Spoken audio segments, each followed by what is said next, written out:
G20 के बाद भारत में रुकेंगे सऊदी क्राउन प्रिंस। सऊदी अरब के क्राउन प्रिंस मोहम्मद बिन सलमान दिल्ली में हो रही G20 समिट में हिस्सा लेने अगले महीने भारत आ रहे हैं। ये समिट 9 और 10 सितंबर को होगी। वह 11 सितंबर से भारत की राजकीय यात्रा पर भी रहेंगे। इस दौरे में दोनों देशों के बीच कनेक्टिविटी बढ़ाने, एनर्जी, डिफेंस, व्यापार और निवेश के मुद्दों के साथ ही क्षेत्रीय और वैश्विक मुद्दों पर भी चर्चा होगी। सऊदी अरब उन 6 देशों में शामिल है जिन्हें अभी ब्रिक्स समूह में एंट्री मिली है।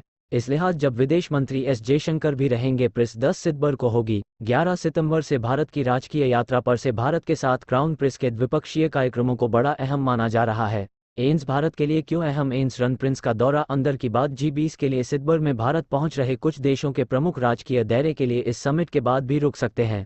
इनमें सऊदी अरब के क्राउन प्रिंस और नवनियुक्त पीएम मोहम्मद बिन सलमान का ऐसे दौरे पर रुकना कूटनीतिक रूप से अहम माना जा रहा है। मुस्लिम देशों को लेकर भारत की आउटरीच पॉलिसी में सऊदी अरब अहम रहा है।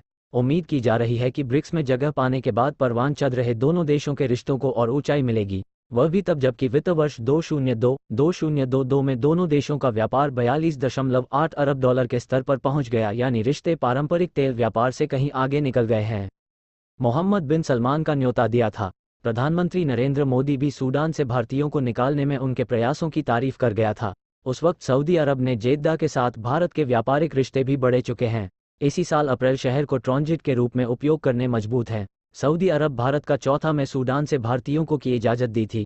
2019 में प्रधानमंत्री सबसे बड़ा व्यापारिक साझेदार है। भारत निकालने के लिए ऑपरेशन की सऊदी यात्रा के दौरान दोनों देशों के का 18% क्रूड सऊदी से आता है।